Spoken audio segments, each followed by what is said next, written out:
આપણો પણ જ્યારે મધ્યાહનમાં બરોબર સૂર્ય ઉપર ચડ્યો હોય ને ત્યારે આપણને કોઈ દેખાય નહીં, કારણ કે આપણે બધાથી દૂર એટલા નીકળી ગયા હોઈએ.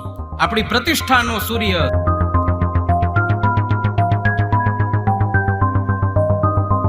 એક વખત ભાવનગર સ્ટેટના મહારાજા વજયસિંહજી એ શિકાર કરવા માટે નીકળેલા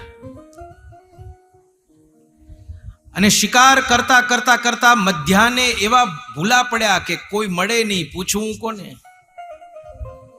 આપણો પણ જ્યારે મધ્યાહનમાં બરોબર સૂર્ય ઉપર ચડ્યો હોય ને ત્યારે આપણને કોઈ દેખાય નહીં, કારણ કે આપણે બધાથી દૂર એટલા નીકળી ગયા હોઈએ. આપણી પ્રતિષ્ઠાનો સૂર્ય, આપણી યશસ્વિતાનો સૂર્ય એ આકાશમાં બરોબર મધ્ય ઉપર હોય ને પછી આપણને બીજા નાના માણસો દેખાય નહીં.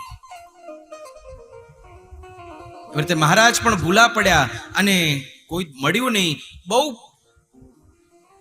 ભટક્યા પછી કોઈ માલધારી ચારણ હશે, એ ગાયો ચરાવતા હતા અને એ વખતે મહારાજા વજયસિંહજી ત્યાં આવીને કહ્યું કે હું ભાવનગર સ્ટેટનો મહારાજા 18 પાદરનો ધણી શિકાર કરવા માટે નીકળેલો. હરણ આગળ હતું, હું એની પાછળ હતું, પરંતુ હરણ ક્યાં જતું રહ્યું ખબર ન પડી. તમને ખબર છે કઈ દિશામાં ગયું? ત્યારે મહારાજા પેલા માલધારી ચારણે કહ્યું કે બાપુ, તમે તો રાજા કહેવાઓ ને અમે તમારું રંગ, અમે તમને શું રસ્તો બતાવી શકીએ, પણ એક વસ્તુ કહેવાની તમને ઈચ્છા થાય છે. બોલો બોલો, શું કહેવું છે? અને એ વખતે એના મોઢામાંથી શબ્દો નીકળ્યા કે પાપ કરતા પાછો વળી જા ને ક્યાંક ધર્મ કરવા ધા. પાપ કરતા પાછો વળી જા ને ક્યાંક ધર્મ કરવા ધા. વાતું હું બે જાણું વજા, હવે તને પોહાય તેમણો તું જા. બે વાતો હું જાણું છું, એક રસ્તો પાપનો છે જે તરફ તમે જઈ રહ્યા છો, અબોલ જીવને મરાય નહીં, અને બીજો રસ્તો એની રક્ષા માટેનો છે. અને સાચા શબ્દોની અસર પડે.